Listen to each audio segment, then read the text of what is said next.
Olá! Hoje nós iremos demonstrar o experimento do ovo que flutua e sua relação com a densidade. Para fazer o experimento é bem simples. Você vai precisar de 2 copos com água, um em temperatura ambiente e o outro com água morna, 2 ovos e 5 colheres de sal.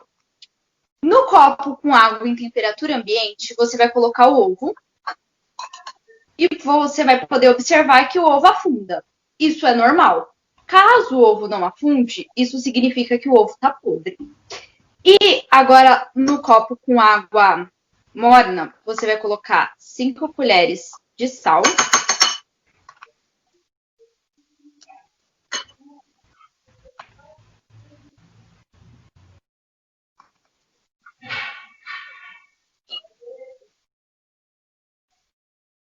Aí mexe. Mais uma.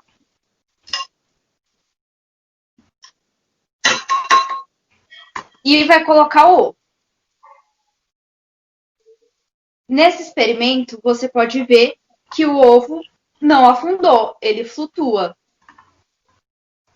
O assunto aqui é densidade, sendo que densidade é a relação existente entre a massa e o volume de um material, a uma dada pressão e temperatura, e também é uma propriedade específica que serve para identificar uma substância. Ela é única de cada tipo de material e é fundamental na etapa de seleção e descrição de diferentes materiais. Além disso, serve como parâmetro identificar elementos até então desconhecidos, pois compara valores de densidade com os já tabelados pela ciência. No caso do ovo, a densidade média é muito maior do que a da água, por isso ele afunda. Já no segundo copo, o ovo não afunda porque o sal torna a água mais densa. A relação entre a densidade de uma substância em comparação com a de outra substância de referência é a densidade relativa. Costuma usar como base a água. Uma substância que possui 1000 kg metros cúbicos, a densidade relativa é igual a 1. Desse modo, uma substância que possua densidade relativa igual a 1 possui a mesma densidade de uma substância de referência, ou seja, elas possuem os volumes e massa idênticos. Assim, um material com uma densidade inferior a 1 vai flutuar na substância de referência. Por outro lado, uma substância com uma densidade relativa maior que 1 afundará quando imersa na água, por exemplo. Por outro lado, quanto menor o volume ocupado por determinada massa, maior será a sua densidade. Isso ocorre porque ela é inversamente proporcional ao volume. Portanto, à medida que a temperatura aumenta, as moléculas se expandem, aumentando o volume e, consequentemente, diminuindo a densidade.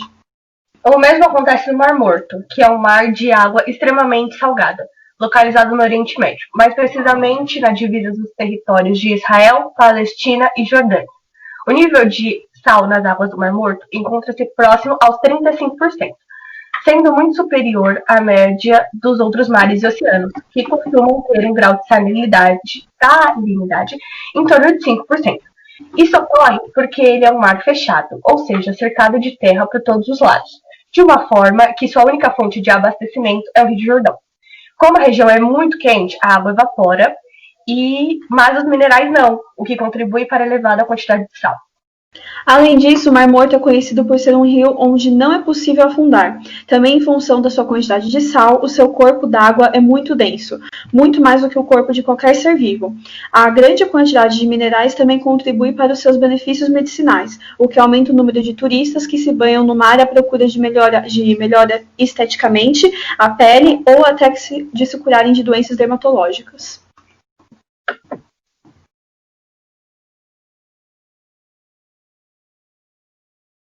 Bom dia! Como nosso tema é a química do nosso dia a dia, não podemos esquecer de abordar sobre o famoso processo químico de fotossíntese, onde ocorrem nossas plantinhas de casa.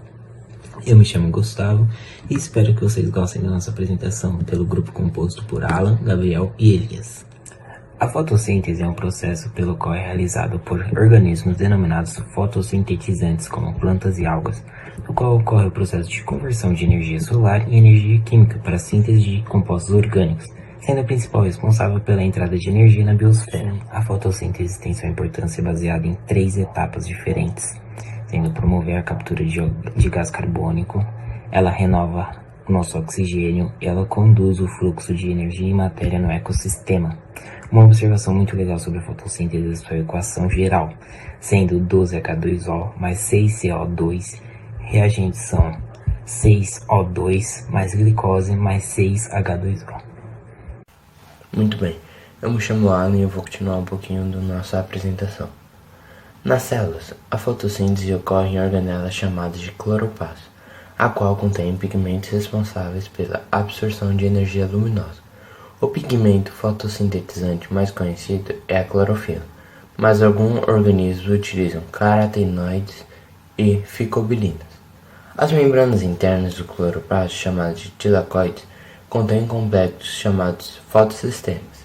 Esses fotossistemas são compostos pelos pigmentos fotossintetizantes juntamente com proteínas e moléculas transportadoras de elétrons. Eles são divididos em fotossistema 1 e fotossistema 2, de acordo com o comprimento de onda considerado ótimo para sua absorção. Os fotossistemas se organizam ainda em dois complexos, complexo antena e centro reação. O complexo antena é formado por moléculas de pigmento que captam a energia da luz e a transferem até chegar ao centro de reação. O centro de reação é o local onde a energia luminosa vai ser convertida em energia química. Agora a gente vai para um experimento. No nosso experimento, nós vamos retirar a clorofila da planta. Para isso, nós vamos precisar da folha, na qual deseja retirar a clorofila, um copo com álcool e um papel filme para tampar o copo. Nisso, nós amassamos a folha, colocamos ela no copo com álcool, colocamos até o final e assim tampamos com o papel filme.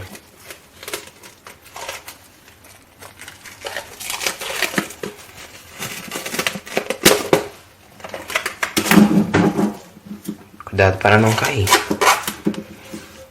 Bem, nisso nós vamos deixar 2 dias ela no álcool e voltamos. Eu deixei aqui já do lado o copo com o álcool.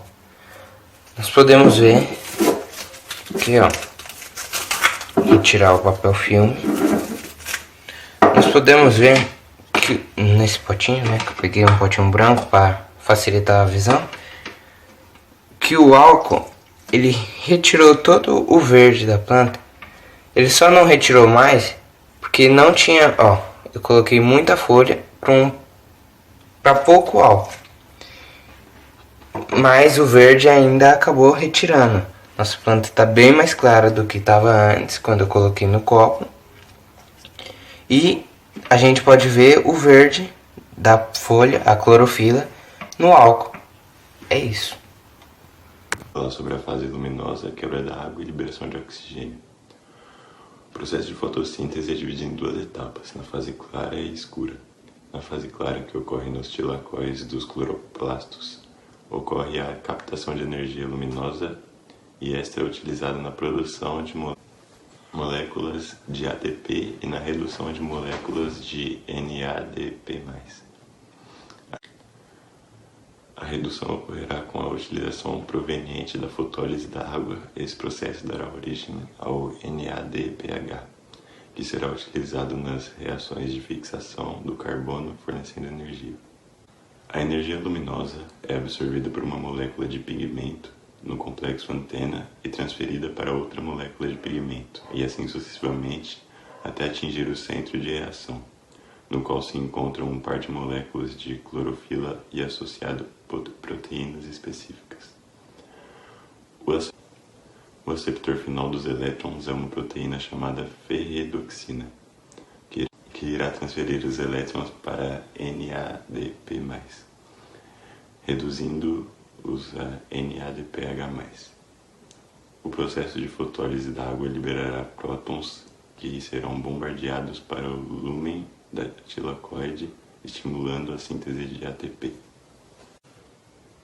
O processo de fotólise da água também é responsável pela produção de O2. No fotossistema 1, os pigmentos absorvem comprimentos de ondas de 700 nanômetros ou maiores. Já no fotossistema 2, os pigmentos absorvem comprimentos de onda 680 nanômetros ou menores. Geralmente os dois fotossistemas atuam em conjunto. Entretanto, o fotossistema 1 pode atuar de forma independente. A planta não deixa de realizar seu processo de fotossíntese, por isso, na fase escura ocorre no estroma dos cloroplastos, por meio de reações denominadas ciclos de Calvin, que são separadas em 3 etapas. E também é a fase onde é formada as moléculas de glicose. Por isso, dizemos que é na fase escura que ocorre o processo de fixação do carbono, onde o carbono que estava presente nas moléculas de CO2 será utilizado como pecinha para a formação da cadeia carbônica da glicose. Uma observação muito legal da fase escura, ou também chamada de química, é que na etapa de fixação do carbono serão utilizadas as moléculas de NADPH e ATP, produzidas na fase luminosa para a produção de açúcares com base na redução do carbono fixado.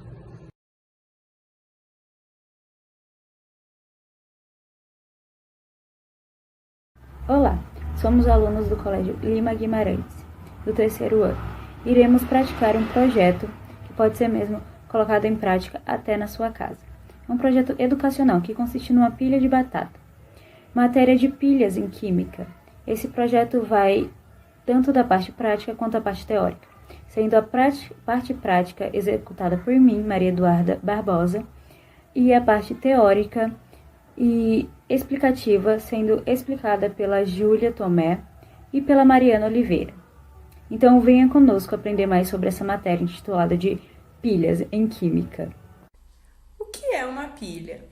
Toda pilha é um dispositivo que tem 2 elétrodos e um eletrólito em que juntos eles formam uma reação de oxirredução que é capaz de gerar uma corrente elétrica. O elétrodo positivo da pilha é chamado de cátodo e é onde ocorre a redução. Já o elétrodo negativo da pilha é chamado de ânodo e é onde ocorre a oxidação. O eletrólito da pilha, ele é a solução em que ocorre a condução de íons, e é isso que faz gerar a carga elétrica da pilha. A pilha que nós estamos acostumados a usar no nosso dia a dia é alcalina. Nela tem uma barra de manganês metálico eletricamente puro, que é imerso, ele é mergulhado em uma pasta de hidróxido de zinco, que é responsável por conduzir a corrente elétrica dessa pilha. Oi, gente, eu sou a Mariana do 3º ano e eu vim aqui explicar para vocês como que a gente pode usar pilha de batata no nosso dia a dia. Nós estamos acostumados a usar a batata como alimento, mas o que muita gente não sabe é que a batata pode ser usada como fonte de energia. E que também, inclusive, ela pode ser usada como pilha e bateria. Vocês sabiam que uma pilha de batata podem acender uma lâmpada LED por 40 dias? Sim, a batata tem potência suficiente para iluminar um quarto por 40 dias. E quem descobriu isso foi os estudantes da Universidade de Jerusalém, em 2010, e eles estavam fazendo várias experiências com as batatas para descobrir qual era a potência energética. Eles descobriram uma maneira muito fácil. Vocês podem cozinhar a batata por 8 minutos. Agora, Mariana, o que acontece quando eu cozinho a minha batata por 8 minutos? Acontece que quebra todos os tecidos orgânicos e facilita a entrada de elétrons e produz mais energia. Vocês podem também cortar a sua batata de 4 a 5 pedaços, o que aumenta a eficiência energética em até 10 vezes. Esses testes conseguiram comprovar que é economicamente viável usar as batatas como fonte de energia. É energia de baixa voltagem, mas é suficiente para construir uma bateria que poderia carregar telefones celulares ou laptops em lugares onde não há rede de energia. Alguns alunos dessa Universidade de Jerusalém deram esse depoimento. Está se perguntando, como é que eu vou pôr isso em prática? Ou então, o que é que eu vou poder acender com isso? Eu vou usar uma luz de LED, porque vai ser melhor a compreensão e ele vai acender uma luzinha azul que vai dar para ver melhor por vídeo. Mas você pode tentar ligar uma calculadora, também funciona. Eu usei 2 batatas cortadas no meio, sendo um total de 4 metades. Em cada metade tem um parafuso e uma moeda. Em cada parafuso e moeda tem enrolado um cobre. O cobre, ele liga a moeda ao parafuso da próxima batata, sendo expresso aqui. Aqui tem uma moeda e aqui tem o parafuso da próxima batata. Assim, você vai tentar ligar todas as batatas, não colocando o cobre na mesma batata. Você vai colocar sempre na próxima, assim fazendo a corrente elétrica. Eu vou desligar a luz para melhor compreensão do projeto. Espero que dê para você aprender um pouco sobre pilhas, uma matéria super interessante.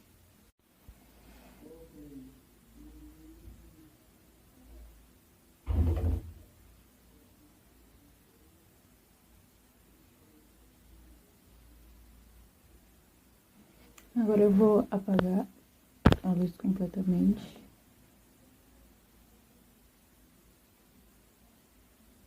Dá pra perceber bem a luzinha azul. Ó.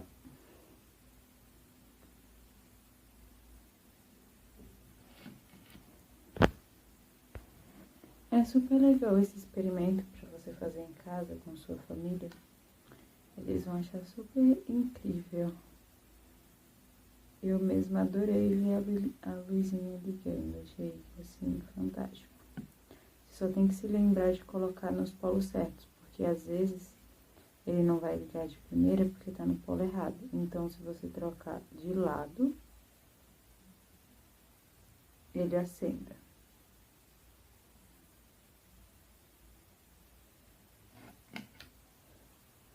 E é isso. Muito obrigada pela atenção e assim se finaliza o trabalho.